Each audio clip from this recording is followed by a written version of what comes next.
श्री स्वामी समर्थ. नमस्कार मित्रांनो, आज आपण एका अशा विषयावर बोलणार आहोत जो आपल्या सर्वांच्या जिव्हाळ्याचा आहे. तो म्हणजे आपल्या आयुष्यातले ते लोक. प्रत्येक माणसाच्या आयुष्यात असे काही नमुने असतातच ज्यांचं एकमेव ध्येय असतं तुमचं सुखी जगणं मुश्किल करणं. मग तो तुमचा एखादा शेजारी असेल, ज्याला तुमच्या घरात काय शिस्त यात जास्त रस असतो, किंवा तो ऑफिस मधला सहकारी जो तुमच्या कामांपेक्षा तुमच्या चुकांची यादी करण्यात पटाईत असतो. आता अशा लोकांशी आपण काय करतो?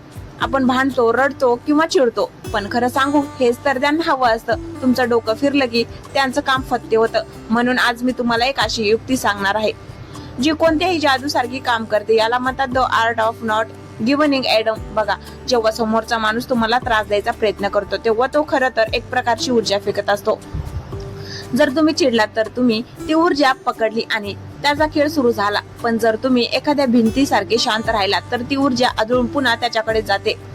समजा एखाद्याने तुम्हाला टोमणा मारला की अरे तू हे काय कपडे घातलेस, अजिबात सूट होत नाही तुला. आता इथे सामान्य माणूस चिडेल, पण तुम्ही जादुई नीती वापरा. त्याच्याकडे रोखून बघण्याऐवजी एक लांब श्वास घ्या, थोडा हसा आणि म्हणा, खरं तर आज मला जोकर बनायचं होतं, वाटतंय मी यशस्वी झालो. समोरच्याचा चेहरा बघण्याला एक होईल, कारण ज्या अपमानाची त्याने अपेक्षा केली होती त्याचं तुम्ही साधे विनोदात रूपांतर केलं. जेव्हा तुम्ही स्वतःला हसवायला शिकवता तेव्हा जगाची ताकद नसते तुम्हाला रडवण्याची. दुसरी गोष्ट म्हणजे आपल्या आयुष्यात म्यूट बटन सक्रिय करा. आपल्या मोबाईल मध्ये जसं आपण फालतू ग्रुप्स म्यूट करतो तसंच रिअल लाईफ मध्ये काही लोकांना म्यूट करायला शिका. हे लोक तुमच्या समोर उभे राहून काहीतरी बडबड करत असतील तर तुम्ही फक्त मान हलवा, हम बरं बघूया एवढेच शब्द वापरा. त्यांना कळूच देऊ नका की तुमच्या डोक्यात सध्या उद्याच्या जेवणाचा बेत चाललाय की आवडत्या सिनेमाचं गाणं. तुमचं मन हे तुमचं वैयक्तिक मंदिर आहे. त्यात कोणालाही ऐऱ्या गैऱ्याला चपला घालून शिरण्याची परवानगी देऊ नका. लोक तुम्हाला तेव्हाच गृहीत धरतात जेव्हा तुम्ही त्यांना तुमच्या भावनाशी खेळण्याची मोकळीक देता. ज्या दिवशी तुम्ही लोकांच्या बोलण्याला बॅकग्राऊंड नॉईज समजायला सुरुवात कराल त्या दिवशी तुमचं अर्ध्याहून अधिक आयुष्य सुसह्य होईल. अजून एक महत्वाचा मुद्दा म्हणजे तुमची प्रगती हीच अशा लोकांसाठी सर्वात मोठी शिक्षा असते. जे लोक तुमचं जगणं कठीण करतात त्यांना तुमची हार बघायची असते. तुम्ही निराश होऊन एका कोपऱ्यात बसावं अशी त्यांची इच्छा असते. पण तुम्ही काय करायचं? तुम्ही दुप्पट वेगाने तुमच्या कामाला लागायचं. जेव्हा तुम्ही यशस्वी होता, आनंदी राहता आणि सोशल मीडियावर तुमचे हसरे फोटो टाकता तेव्हा त्यांना जो त्रास होतो ना, तीच खरी तुमची जादुई नीती असते. बदलण्याची भावना ठेवण्यापेक्षा स्वतःच्या विकासावर लक्ष केंद्रित करणं जास्त फायद्याचं ठरलं. लक्षात ठेवा, हत्ती जेव्हा रस्त्यावरून चालतो तेव्हा कुत्रे भुकतातच, पण हत्ती त्याच्याकडे वळून बघत नाही. तो फक्त आपल्या मस्तीत चालत राहतो. तुम्हालाही तेच करायचं आहे. तुमचं आयुष्य तुमची रणभूमी आहे. तिथे सेनापती तुम्हीच आहात. इतरांच्या फालतू कमेंटना तुमची रणनीती ठरवू देऊ नका. शांत राहा, आनंदी राहा आणि अशा लोकांना त्यांच्या जाळ्यात अडकलेले बघून मजेत पुढे जात राहा. लोक जेव्हा तुमचं जगणं मुश्किल करतात तेव्हा त्यांच्याशी भांडत बसण्यापेक्षा तुमच्या वागण्यात थोडा जादुई बदल करणं हाच सर्वात मोठा विजय असतो. विचार करा, एखादा माणूस तुम्हाला चिडवण्यासाठी किंवा त्रास देण्यासाठी पूर्ण तयारी करून येतो आणि तुम्ही मात्र अगदी शांतपणे चेहऱ्यावर एक निरागस हास्य ठेवून त्याच्याकडे बघता, तेव्हा समोरच्याचा अर्धा धीर तिथेच खचतो. अशा लोकांसाठी मौन हे सर्वात धारदार शस्त्र आहे. पण ते मौन रागीट नसावं, तर ते दुर्लक्ष करणारं असावं. जेव्हा तुम्ही समोरच्याच्या टोमण्याकडे किंवा त्रासाकडे पूर्णपणे दुर्लक्ष करता तेव्हा तुम्ही त्यांना असा संदेश देता की तुमचं अस्तित्व माझ्यासाठी इतकं महत्वाचं नाही की त्यामुळे माझं मानसिक संतुलन बिघडेल. अशा परिस्थितीत दुसरी एक मजेशीर युक्ती म्हणजे संमतीचा खेळ. जर कोणी तुमच्यावर टीका करत असेल किंवा तुम्हाला कमी लेखत असेल तर त्यांच्याशी वाद घालण्याऐवजी त्यांच्या बोलण्याला अतिशय युक्ती देऊन होकार द्या. समजा कोणी म्हटलं की तुमचं वागणं अगदीच विचित्र आहे तर चिडण्याऐवजी म्हणा, अगदी बरोबर.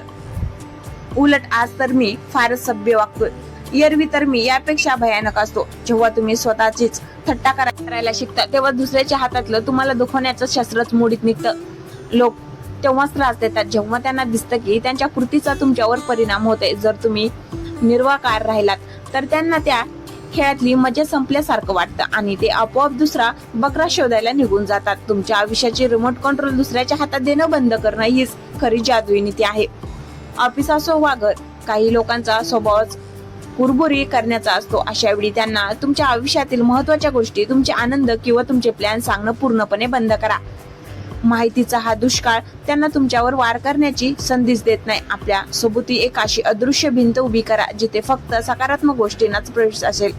लक्षात ठेवा, कोळशाच्या खाणीत जाताना आपण कपडे सांभाळतो कारण माहिती असतं की तिथे काळेपणा लागणारच आहे.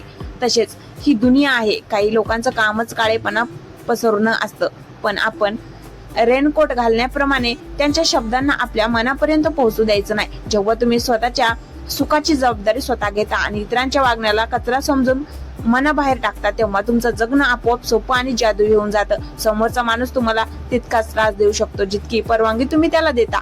त्यामुळे आता ही परवानगी नाकारायला शिका आणि आपल्या आयुष्याचे राजे बना. लोक जेव्हा तुमचं जगणं कठीण करतात ना, तेव्हा समजावं की तुमच्या आयुष्याचा ग्राफ वर जातोय.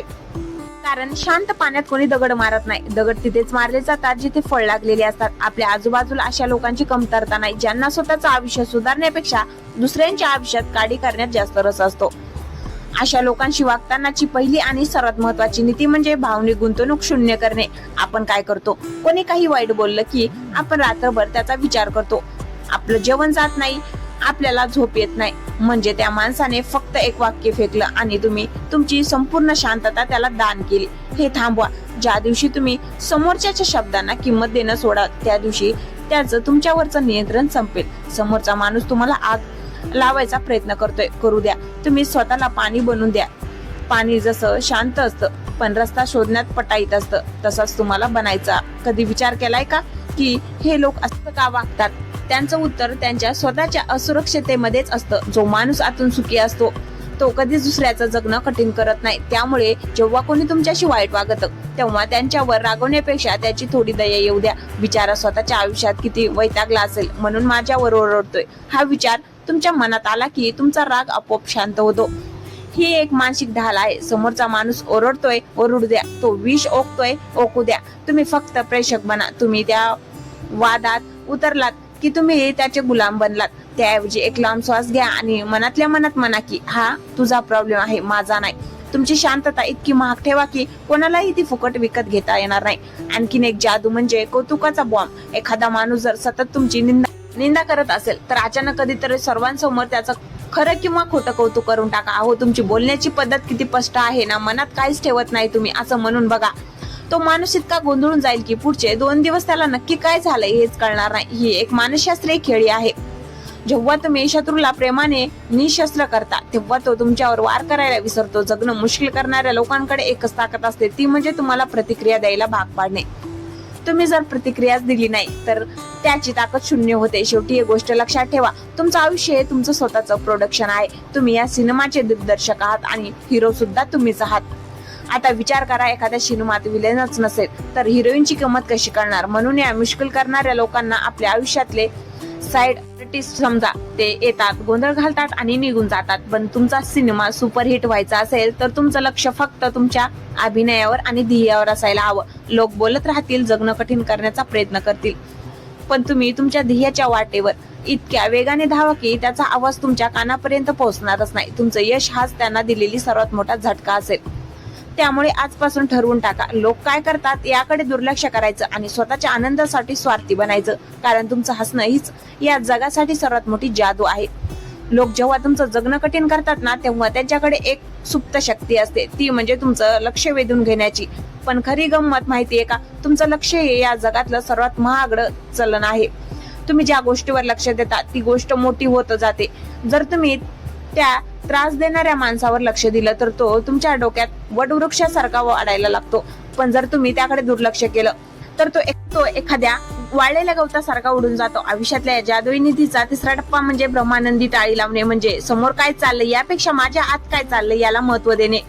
जेव्हा एखादी व्यक्ती तुमची शांती भंग करण्याचा प्रयत्न करते तेव्हा स्वतःला एक प्रश्न विचारा, हा माणूस किंवा ही परिस्थिती माझ्या मानसिक आरोग्यापेक्षा मोठी आहे का?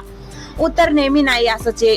अनेकदा आपल्याला वाटतं की आपण समोरच्याला सडेतोड उत्तर दिलं की आपलं जगणं सोपं होईल, पण प्रत्यक्षात डुकराशी झुंज खेळायला गेलात तर तुम्ही चिखलाने मागता आणि डुकराला मात्र त्या चिखलात मजा येते. त्यामुळे शहाणपणा यातच आहे की त्या चिखलापासून लांब राहायचं. काही लोक इमोशनल हॅम्परर असतात, ते तुमची सकारात्मक ऊर्जा शोषून घेण्यासाठीच टपलेले असतात. त्यांच्या समोर गेल्यावर तुमची एनर्जी लो होते. अशा वेळी काय करायचं? अशा वेळी एक अदृश्य भिंत आपल्या भोवती उभी करायची. त्याच्या प्रत्येक कटवट शब्दाला एक फिल्टर मधून जाऊ द्यायचं. तो फिल्टर म्हणजे तुमची बुद्धी. त्याने काहीतरी वाईट म्हटले, विचार करा, हे खरं आहे का? नाही, मग कशाला त्रास करून घ्यायचा?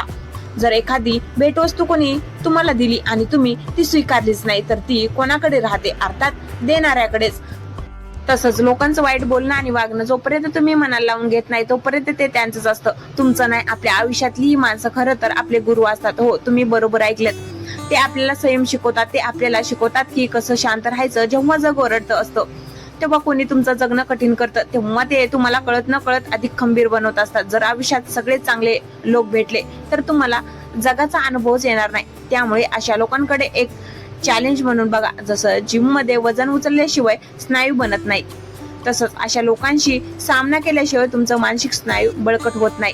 ज्या दिवशी तुम्हाला अशा लोकांच्या वागण्यात हसू यायला लागेल, समजून जा की तुम्ही आयुष्याची मोठी लढाई जिंकली आहे. एक गोष्ट नेहमी लक्षात ठेवा, तुमची ऊर्जा मर्यादित आहे. ती ऊर्जा कोणावर खर्च करायची हे वेळ सर्वस्वी तुमच्या हातात आहे. दिवसाचे 24 तास आणि मनाची शक्ती ही तुमची संपत्ती आहे. ती संपत्ती अशा लोकांवर उधळू नका ज्याची किंमत कवडी मोलाची आहे. स्वतःच्या छंदामध्ये रमा, नवीन काहीतरी शिका. अशा लोकांच्या संगतीत राहा जे तुम्हाला मोठी व्हायला मदत करतात. तेव्हा तुमचं जगणं इतकं समृद्ध होईल की तुम्हाला फालतू गोष्टीकडे बघायला वेळच नसेल. तेव्हा आपोआपच तुमचं जगणं मुश्किल करणारे लोक बाजूला पडतील. तुमचं मौन हे त्यांना मिळालेलं सर्वात मोठं उत्तर असेल आणि तुमचा आनंद हा त्यांचा सर्वात मोठा पराभव असेल. त्यामुळे हसत राहा, कारण तुमचं हसू हेच तुमचं सर्वात मोठं संरक्षण कवच आहे. जगणं कठीण करणाऱ्यांना करू द्या त्यांचं काम, तुम्ही मात्र तुमच्या आयुष्याचे जादुई कलाकार बना आणि प्रत्येक क्षण साजरा करा. तर मित्रांनो, सत्य शेवटी एकच सांगते, हे आयुष्य खूप छोटं आहे. कोणीतरी तुमचं मन दुखवलं म्हणून किंवा कोणीतरी तुमचं जगणं कठीण केलं म्हणून स्वतःचा आनंद गमावून बसणं यात कसलीच हुशारी नाही. लक्षात ठेवा, समुद्रात किती पाणी असलं तरी ते जहाज तेव्हाच बुडू शकतं जेव्हा ते जहाजाच्या आत शिरतं. तसंच बाहेरच्या जगात कितीही नकारात्मकता असली, कितीही त्रास देणारे लोक असले तरी जोपर्यंत तुम्ही त्यांना तुमच्या मनाच्या आत जागा देत नाही तोपर्यंत तुमचं कोणीच काही बिघडू शकत नाही. तुमची शांतता ही तुमची सर्वात मोठी संपत्ती आहे. ती अशा लोकांच्या हातात देऊ नका ज्यांना तुमची किंमत नाही. ज्या दिवशी तुम्हाला लोकांच्या वागण्यावर राग येण्याऐवजी त्यांची दया येईल त्या दिवशी समजून जा की तुम्ही आयुष्याचा खरा अर्थ समजला आहे. लोक येतील जातील, काहीतरी बोलतील, पण तुमची ओळख तुमच्या कृत्यातून आणि निर्माण करा, कोणाच्या टीकेने नाही. स्वतःवर प्रेम करायला शिका, स्वतःच्या प्रगतीवर लक्ष द्या आणि इतके यशस्वी व्हा की तुम्हाला त्रास देणाऱ्यांना तुमची वेळ मिळवण्यासाठी सुद्धा रांगेत उभं राहावं लागेल. आजचा हा व्हिडिओ तुम्हाला कसा वाटला? तुमच्या आयुष्यातल्या अशा कोणत्या अनुभवातून तुम्ही बाहेर पडलात हे मला कमेंट मध्ये नक्की सांगा. तुमच्या कमेंट वाचायला मला आवडेल. जर हा व्हिडिओ तुम्हाला थोडा जरी मदतीचा वाटला असेल तर तो आपल्या मित्रमैत्रिणी सोबत शेअर करा. कदाचित कोणाला तरी अशा शब्दांची खूप गरज असेल. आणि हो, आपल्या चॅनलला सबस्क्राईब करायला विसरू नका, कारण अशा जादुई नीती आपण यापुढेही शिकत राहणार आहोत. चला तर मग पुन्हा भेटूया अशाच एका नवीन आणि सकारात्मक विषयात. तोपर्यंत स्वतःची काळजी घ्या, हसत राहा आणि कोणालाही तुमची लाईफस्टाईल खराब करण्याची संधी देऊ नका. तुम्ही खास आहात, कधीच विसरू नका. धन्यवाद.